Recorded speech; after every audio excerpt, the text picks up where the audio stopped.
स्वागत। आज हम एक बहुत ही महत्वपूर्ण और प्राचीन भारतीय ग्रंथ पर बात करने वाले हैं, शिव पुराण। हमारे पास कुछ जानकारी है इसके बारे में और हमारा मकसद है कि इससे जुड़ी जो सबसे खास बातें हैं, जो गहरी समझ है, उसे सामने लाया जाए। नमस्ते। हाँ, शिव पुराण ये वास्तव में हिंदू धर्म के जो 18 प्रमुख महापुराण है ना, उनमें से एक है। महापुराण मतलब वो बड़े वाले ग्रंथ? हाँ, बिल्कुल। महापुराण यानी वो विशाल ग्रंथ जिनमें ब्रह्मांड, देवी देवता, राजाओं और ऋषियों की कहानियां तो होती ही हैं, साथ ही धर्म और दर्शन की गहरी बातें भी होती हैं। और शिव पुराण, जैसा नाम से ही जाहिर है, ये खास तौर पर भगवान शिव पर केंद्रित है। अच्छा। तो इसमें शैव धर्म की मान्यताएं, ब्रह्मांड की संरचना कैसी है, नैतिक सिद्धांत क्या हैं, और जाहिर है शिव से जुड़ी ढेर सारी पौराणिक कथाएं, उनका एक बहुत बड़ा संग्रह है ये। 18 महापुराणों में से एक और शिव पर केंद्रित, ये तो वाकई बहुत अहमियत रखता होगा। ये कब लिखा गया, मतलब कितना पुराना है और कितना बड़ा है ये ग्रंथ? हाँ, बिल्कुल। ये मूल रूप से तो संस्कृत में लिखा गया था, और जहां तक समय की बात है, माना जाता है कि इसका संकलन कोई एक बार में नहीं हुआ। अच्छा। हाँ, ये दूसरी शताब्दी ईस्वी से लेकर आप समझिए 14वीं शताब्दी के बीच धीरे धीरे संकलित हुआ। ओ, काफी लंबा समय। जी, और इसके कई संस्करण भी मिलते हैं। कुछ संस्करणों में तो कहते हैं 24,000 से भी ज्यादा श्लोक हैं। अरे वाह, 24,000। हाँ, लेकिन आमतौर पर जिस संस्करण का जिक्र होता है उसमें 7 मुख्य खंड हैं, जिन्हें संहिताएं कहते हैं। 7 संहिताएं। क्या ये अलग अलग विषयों पर हैं? मतलब थोड़ा और बता सकते हैं इनके बारे में? जरूर जरूर। ये संहिताएं एक तरह से शिव के अलग अलग पहलुओं और उनसे जुड़े ज्ञान को सामने रखती हैं। जैसे एक है विद्येश्वर संहिता। ये समझिए एक तरह का परिचय है। इसमें शिव की महिमा बताई गई है और लिंग पूजा का जो आध्यात्मिक महत्व है, उस पर जोर दिया गया है। लिंग पूजा का महत्व, ठीक है। हाँ, फिर है रुद्र संहिता। इसमें बहुत सी प्रसिद्ध पौराणिक कथाएं हैं, वो भी काफी विस्तार से, जैसे शिव और पार्वती का विवाह। हाँ, वो तो बहुत प्रसिद्ध है। बिल्कुल। और देवी सती का आत्मदाह, दक्ष के यज्ञ का विनाश, ये सब कहानियां रुद्र संहिता में हैं। इसी तरह और भी संहिताएं हैं, जैसे वायवीय संहिता। उसमें भूगोल और ज्योतिष की भी बातें मिलती हैं। तो कहने का मतलब है, ये सिर्फ कथाओं का संग्रह नहीं है, बल्कि ज्ञान का भंडार है। अच्छा, तो सिर्फ कहानियां नहीं, ज्ञान के कई और पहलू भी हैं। इन कहानियों और पूरी संरचना के पीछे वो कौन से मुख्य विचार या दर्शन है जो शिव पुराण मतलब सामने रखता है? देखिए, ये एक बहुत महत्वपूर्ण सवाल है। बात यह है कि ये ग्रंथ शिव को सिर्फ एक देवता के रूप में नहीं देखता। ओह, तो फिर? ये शिव को परम वास्तविकता मानता है। परम वास्तविकता? हाँ, परमात्मा, यानी वो अंतिम सत्य जो हर चीज का आधार है, जो किसी परिभाषा या रूप में बंधा नहीं है, द्वैत से परे। परम वास्तविकता।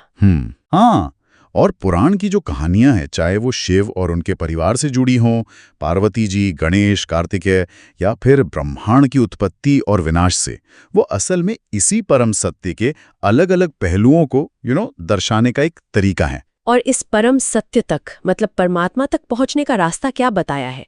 क्या पुराण इस बारे में कुछ कहता है? हाँ, बिल्कुल कहता है। शिव पुराण भक्ति पर बहुत जोर देता है। भक्ति?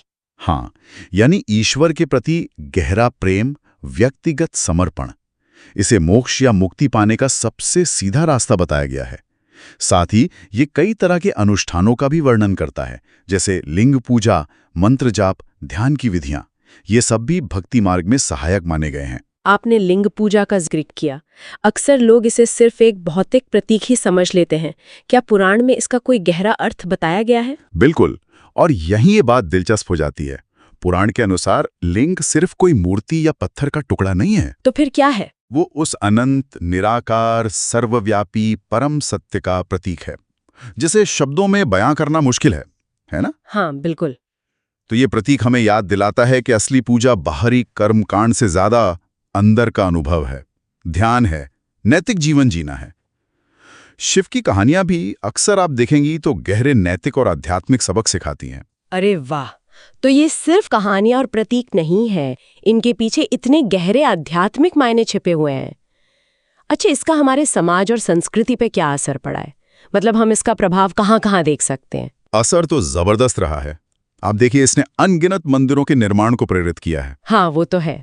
महाशिवरात्रि जैसा बड़ा त्योहार वो इसी पुराण की कथाओं और शिक्षाओं पर आधारित है। पूरे भारत में शिव भक्ति की जो अलग अलग प्रथाएं दिखती हैं, जो परंपराएं हैं, उनमें शिव पुराण का बड़ा योगदान है। इतना ही नहीं, हमारा जो शास्त्रीय संगीत है, नृत्य है, नाटक है, उनकी कई विधाओं में शिव पुराण की कहानियां आज भी जीवंत हैं, उसे ही कहा। और हाँ, नाथयोगी, लिंगायत, कश्मीर शैव धर्म जैसे कई शैव संप्रदायों पर भी इसका गहरा प्रभाव पड़ा है। जाहिर है, इतना पुराना और प्रभावशाली ग्रंथ है तो इस पर अलग अलग विचार भी होंगे। क्या विद्वानों में इसकी व्याख्या या इसके महत्व को लेकर कोई मतभेद या आलोचना जैसी बातें भी हैं? हाँ, कुछ हद तक हैं। जैसे कुछ विद्वान इसके विकासवादी स्वरूप की ओर इशारा करते हैं। विकासवादी स्वरूप मतलब उनका मानना है कि शायद ग्रंथ के कुछ हिस्से बाद में जोड़े गए हों, जो शायद बाद के भक्ति आंदोलनों के प्रभाव को दिखाते हैं। अच्छा। कुछ विद्वान इसे अन्य पुराणों की तुलना में, जैसे भागवत पुराण है, उसकी तुलना में थोड़ा अधिक सांप्रदायिक मानते हैं, क्योंकि ये मुख्य रूप से शिव पर ही केंद्रित हैं। ये बात भी है। और जैसा हमने पहले भी बात की, इसमें कई हिस्से प्रतीकात्मक हैं, गूढ़ हैं, तो उनकी सही व्याख्या के लिए शायद किसी गुरु या गहरी समझ की जरूरत पड़ सकती है। लेकिन हाँ, ये बताना जरूरी है कि हम यहाँ सिर्फ वो जानकारी दे रहे हैं जो स्रोत में है, किसी एक नजरिए का समर्थन नहीं कर रहे। समझ गई। तो कुल मिलाकर हम कह सकते हैं कि शिव पुराण सिर्फ एक धार्मिक ग्रंथ नहीं है, बल्कि एक तरह की सांस्कृतिक धरोहर भी है। बिल्कुल सही कहा आपने। ये भगवान शिव के अनुयायियों के लिए भक्ति, दर्शन और कर्मकांड का एक बहुत विस्तृत गाइड है। इसमें पौराणिक कथाएं हैं, गहरा आध्यात्मिक ज्ञान है और ब्रह्मांड को देखने का एक अनोखा नजरिया है। इन सबकी कई परतें हैं। ये हिंदू विचार और जीवन के जो रहस्य हैं, उन्हें समझने में मदद करता है।